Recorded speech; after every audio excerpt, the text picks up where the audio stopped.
ولا قوة إلا بالله العلي العظيم. أعوذ بالله من الشيطان الرجيم. بسم الله الرحمن الرحيم. الحمد لله الذي جعل الحمد مفتاحا لذكره وسببا للمزيد من فضله ودليلا على آلائه وعظمته. ثم الصلاة والسلام والتحية والإكرام على خير خلقه وأفضل بريته حافظ سره ومبلغ رسالاته الذي سمي في السماء بأحمد وفي الأرض بأبي القاسم محمد. وعلى أهل بيته الطيبين الطاهرين المعصومين المظلومين ولعنة الله على أعدائهم أجمعين. أما بعد فقد قال الله سبحانه وتعالى في كتابه الكريم. بسم الله الرحمن الرحيم. الله الذي خلقكم من ضعف ثم جعل من بعد ضعف قوة ثم جعل من بعد قوة ضعفا وشيبة يخلق ما يشاء وهو العليم القدير. صلوات بر محمد وآل محمد.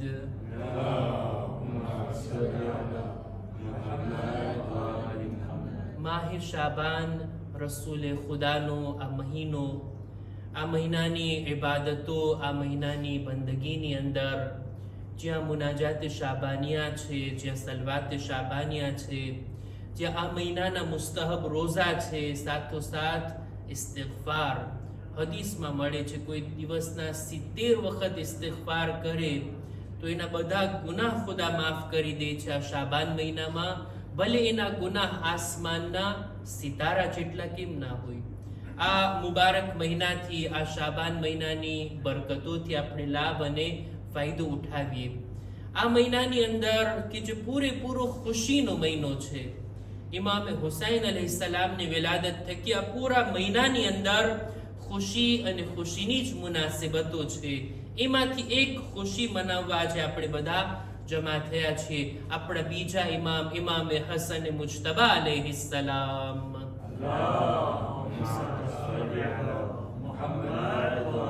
એમના ફરઝંદની યાદ મનાવવા માટે આપણે જમા થયા છીએ.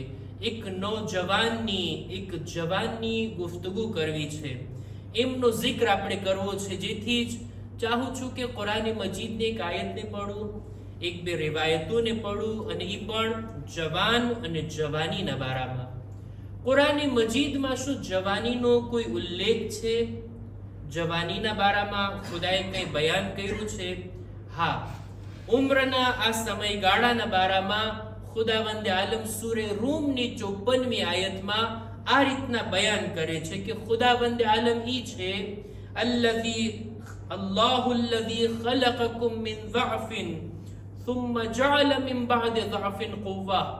ખુદાવંદે આલમ ઈ છે કે જેણે તમને કમજોરીથી પૈદા કર્યા, કમજોરીની સાથે પૈદા કર્યા. જ્યારે દુનિયામાં મોકલ્યા ત્યારે બિલકુલ તાકાત વગરના અને બિલકુલ કમજોર અને નબળા હતા. ثم جعل من بعد ضعف قوة. અને આ કમજોરી રહેતી નથી, ધીમે ધીમે કુવ્વત અને તાકાતમાં બદલે છે. અને ત્યારબાદ નૌજવાની અને જવાનીનો મરહલો આવે છે કે ઇન્સાન હવે તાકાતવર થઈ જાય, હવે મજબૂત થઈ જાય, હવે એની પાસે તંદુરસ્તી પણ છે અને બધા કામ પોતે કરી શકે છે. આ જિંદગીના મરહલાનો ખુદા આ રીતના ઉલ્લેખ કરે છે. ثم جعل من بعد قوة ضعفا وشيبة. અને આ કુદરત, આ તાકાત, આ જવાની બાકી નથી રહેતી. આ કુદરતનો સૂરજ પણ ગુરૂબ થઈ જાય છે અને આ જવાની ઢળી જાય છે. ત્યારબાદ ફરી પાછી કમજોરી, ફરી પાછી નબળાઈ અને બુઢાપો આવી જાય છે. યખલુકુ મા યશા. ખુદા જેને ચાહે એને પેદા કરે છે. વહુવલ અલીમુલ કદીર. આ ખુદા એ છે કે જે જાણકાર પણ છે અને કુદરત પણ ધરાવે છે. આ રીતના જવાનીનો ઉલ્લેખ કુરાનમાં આ રીતના છે. સૂરે રૂમની 54મી આયત. ઇન્સાન જો આયત ઉપર વિચાર કરે, પોતાની જિંદગીના અલગ અલગ મરહલા, ખાસ કરીને 3 મરહલા, પોતાનું બાળપણ જુએ, જ્યારે પેદા થયા, દુનિયામાં આવ્યા, કોઈ જાતની તાકાત હતી આપણી પાસે? એક માખી આપણા પર બેઠી હોય, જો આપણી માં કે બાપ એને ના ઉડાવે તો આપણામાં તાકાત નહોતી એક માખી ઉડાવવાની. જો આપણા મોઢાને સાફ ના કરે, આપણને તહારત ના કરે, આપણને સાફ પાક કોરામાં ન રાખે, તો પછી આપણે ઈ જ ગંદકી અને નજાસતમાં હતા. કોઈ જાતની તાકાત ના હતી. આ કુદરત અને તાકાત વગર, આ ઝાફ અને કમજોરીની અંદર ખુદાએ આપણને પેદા કર્યા. ત્યારબાદ હવે તાકાત આવે છે.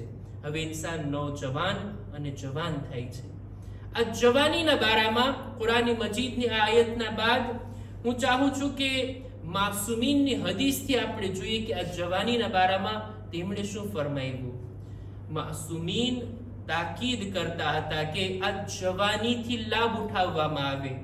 આ જવાનીની ઉંમરમાં ઇન્સાનને જે બનવું હોય તે બની શકે, જે કરવું હોય તે કરી શકે, જે શીખવું હોય તે શીખી શકે, જેટલી ઇબાદત કરવી હોય ને કરી શકે, પોતાના નફ્સની તરબિયત કરવી હોય આ જવાની છે, પોતાને બહેતર બનાવવા હોય તો આ જવાની છે, બહેતર આદતો અપનાવવી હોય તો આ જવાની છે, પોતાના કેરિયરને બનાવવું હોય, પોતાના ફ્યુચરને ઉજ્જવળ બનાવવું હોય તો આ બધું જવાનીમાં શક્ય છે.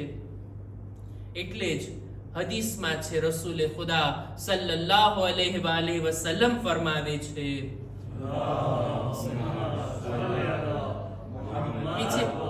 જવાનીની અંદર કોઈ ચીજ શીખવામાં આવે ને એમ છે જાણે પથ્થર ઉપર કરેલી લકીર. પથ્થર ઉપર કોતરીને જો કઈ લખવામાં આવે કેટલા લાંબા સમય સુધી ચાલે, પણ મોટી ઉંમરમાં બુઢાપામાં જો કોઈ શીખવામાં આવે તો પછી જાણે કે પાણી ઉપર કરેલી લીટી છે કે કરતા જાઓ અને ભૂસાતું જાય. આ જવાની છે કે જે ઇન્સાનને બહેતર બનાવે છે. આ જવાની છે કે જે ઇન્સાનને આગળ લઈ જાય છે અને ઇન્સાનને કામયાબ બનાવે છે.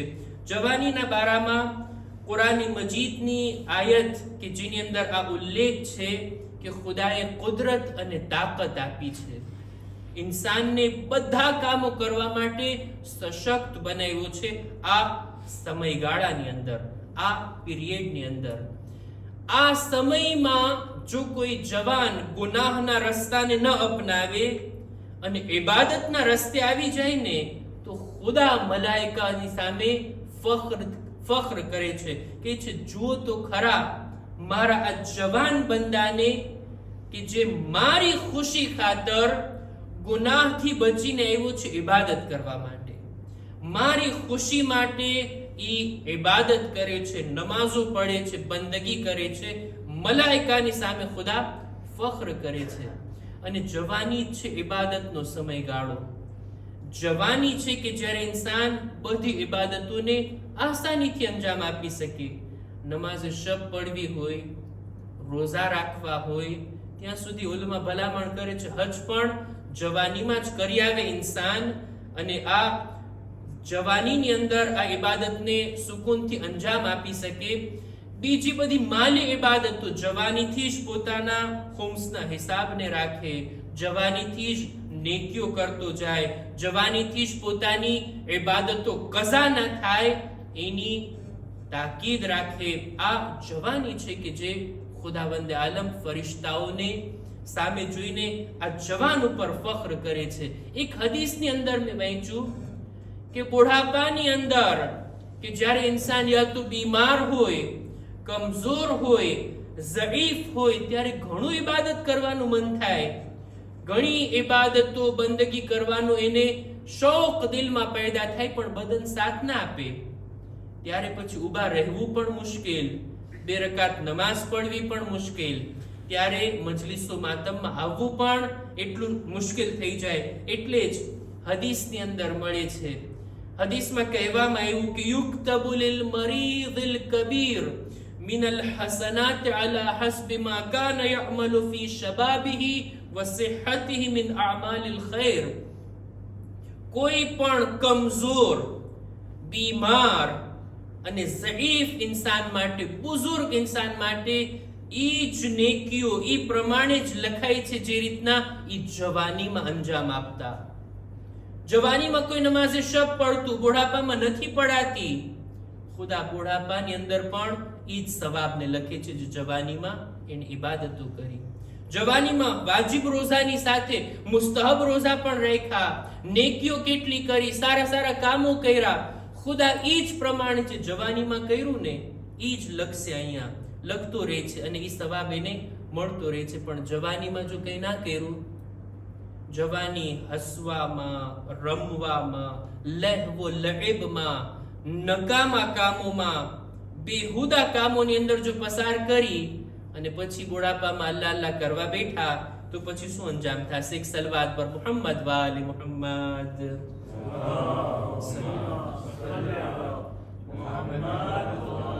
જવાનોને માસુમીન અલૈહિસ્સલામે અમુક ભલામણો કરી, અમુક તાકીદ કરી છે.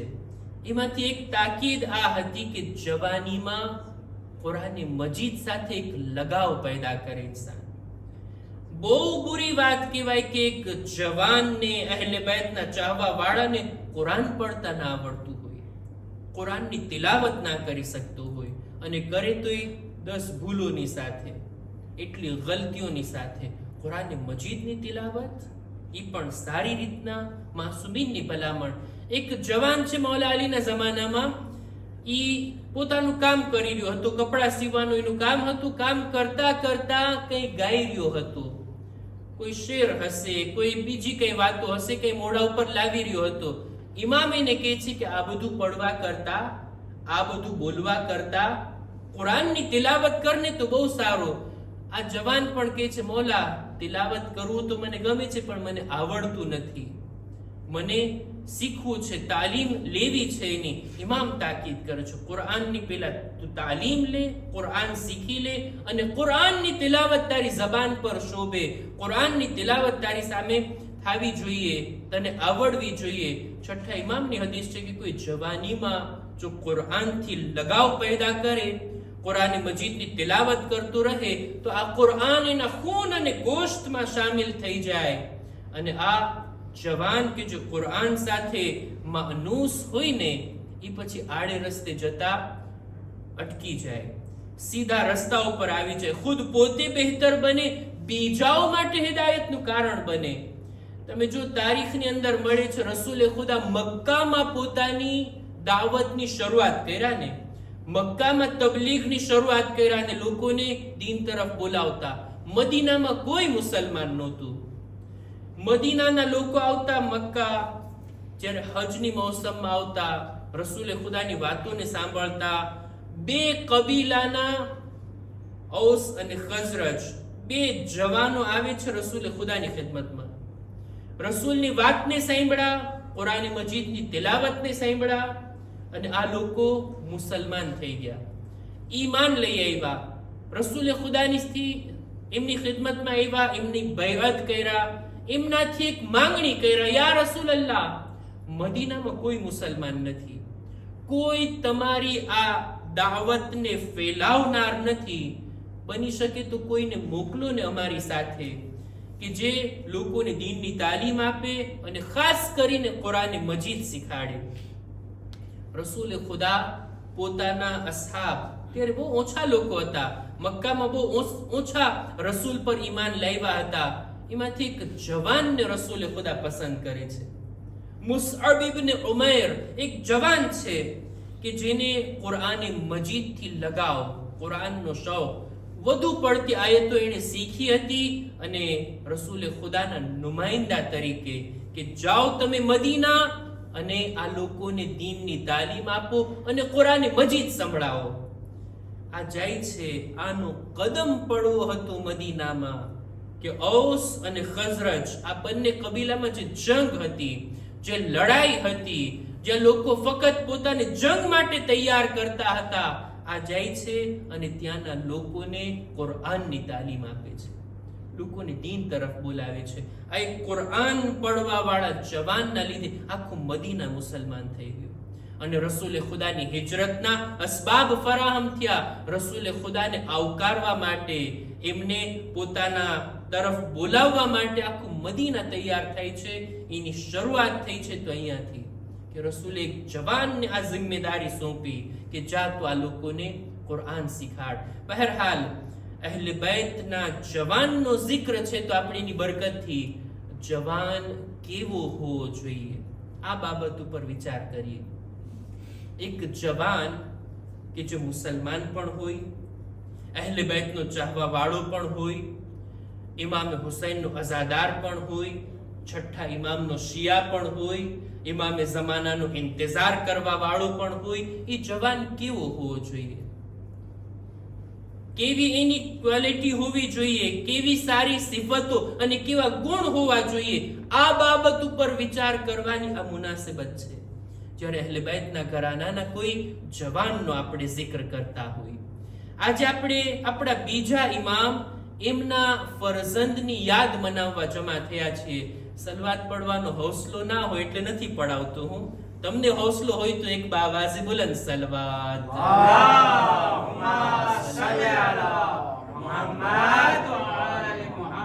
આપણા બીજા ઇમામના ફરઝંદો કેટલા હતા, આપણે કેટલાને ઓળખીએ છીએ? એક ફરઝંદને ઓળખીએ છીએ કે જેમને આજે આપણે વિલાદત મનાવી છે. મરહુમ શેખ મુફીદ લખે છે પોતાની કિતાબમાં અલ ઇરશાદમાં કે એમના 15 ફરઝંદ હતા, દીકરા દીકરીઓ બધા થઈને, જેમાંથી અમુક ફરઝંદો કરબલામાં મોજૂદ હતા. અમુક ફરઝંદો થી ઇમામે હસનની નસ્લ આગળ વધી છે. મારે અમુકનો જિક્ર કરવો છે. જનાબે કાસિમ કે આપણે એમને ઓળખીએ છીએ, એમને જાણીએ છીએ કે તેઓ કરબલાની અંદર હતા. એમની કુરબાની, એમનું ઇમામે હુસૈન થી રજા લેવું અને જાવું મેદાનની અંદર અને ઇમામનો એમનાથી સવાલ પૂછવું કે મૌત તમારી નજરમાં કેવી છે, અને એમનો તારીખી જવાબ કે અહલા મિનલ અસલ, મધ કરતા પણ વધારે મીઠી. અને જનાબે કાસિમની શહાદત આપણે મસાઈબની રિવાયતોમાં સાંભળતા હોઈએ છીએ. ઇમામે હસનના એક ફરઝંદ છે અબ્દુલ્લાહ ઇબ્ન હસન, એ પણ કરબલામાં હતા. એમણે પણ ઇમામથી રજા લીધી અને મેદાને જંગમાં ગયા અને તેઓ પણ પોતાની કુરબાની ઇમામની ઉપર આપ્યા છે. એક ફરઝંદ છે અબ્દુલ્લાહ, એનું નામ પણ અબ્દુલ્લાહ છે, અબ્દુલ્લાહ સાની, બીજા અબ્દુલ્લાહ નંબર 2. આ નાના બાળક હતા, નાના ફરઝંદ હતા.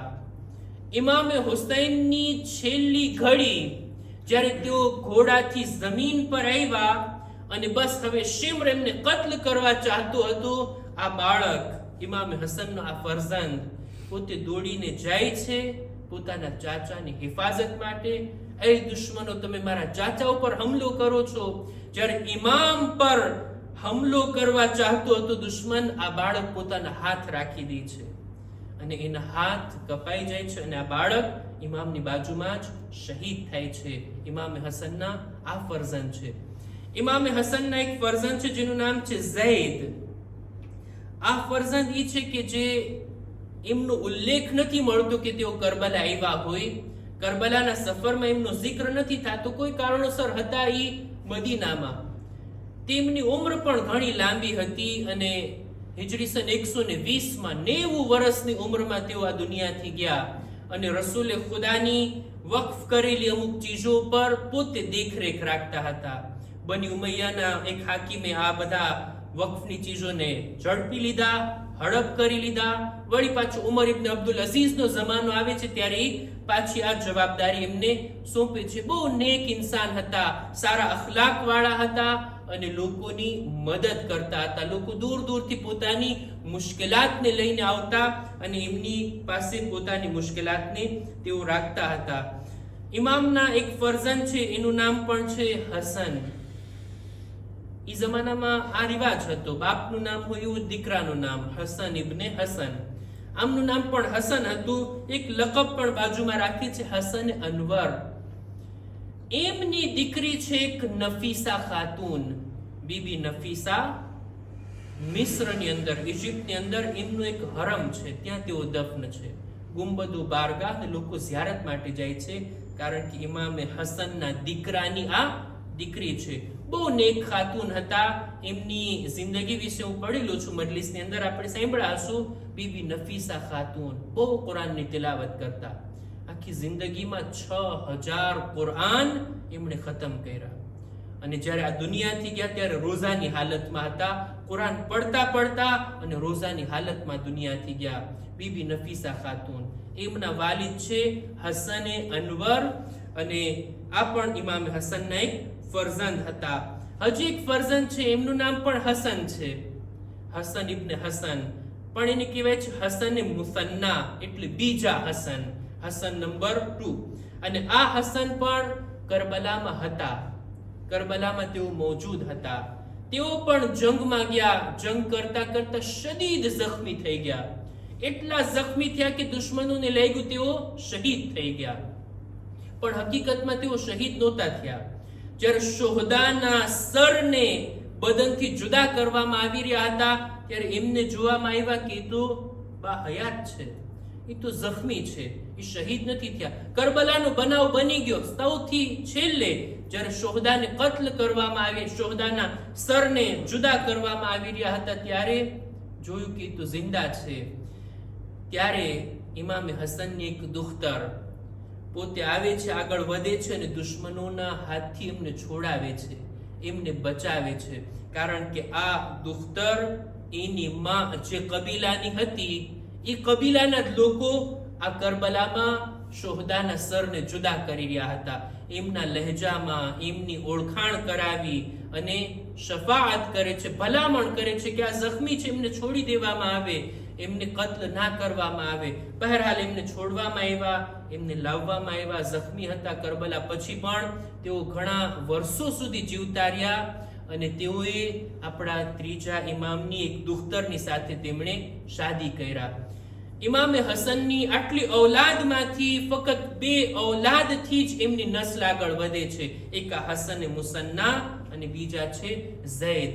જેટલા સાદાતે હસની છે ઇમામે હસનની ઔલાદથી, એ આ બંને ઔલાદથી છે, આ બંને શખ્સિયતોથી છે. બહરહાલ હું ચાહતો હતો કે આપણે જનાબે કાસિમની સાથે ઇમામે હસનની બીજી ઔલાદનો પણ જિક્ર કરીએ. એમની પણ કુરબાની છે, એમની પણ ફિદાકારી છે, અને એમની પણ એક અઝમત છે. ખુદાની બારગાહમાં આપણે દુઆ ગુજારીએ, પરવરદિગારા અહલે બેતના ખાનદાનના જવાનોના સદકામાં કૌમના જવાનોને નેક તૌફીક અતા કર. પરવરદિગારા માહ શાબાનની ઇબાદત બંદગી કરવાની અમોને નેક તૌફીક નસીબ કર. ખુદાયા આઈંદા દિવસોમાં માહ મુબારક રમઝાનમાં બહેતર તરીકાથી ઇબાદતની નેક તૌફીક નસીબ ફરમા. ખુદાયા દરેક મુમિનીન મુમિનાતની નેક હાજાતને પૂરી ફરમા. जो बीमार છે શફા અને તંદુરસ્તી અતા કર. પરવરદિગારા ઝમાનાના ઇમામના ઝુહુરમાં તાજીલ ફરમા. અમારો શુમાર એમના સાથીઓમાં કર. રબ્બના તકબ્બલ મિન્ના ઇન્નકા અંતસ સમીઉલ અલીમ.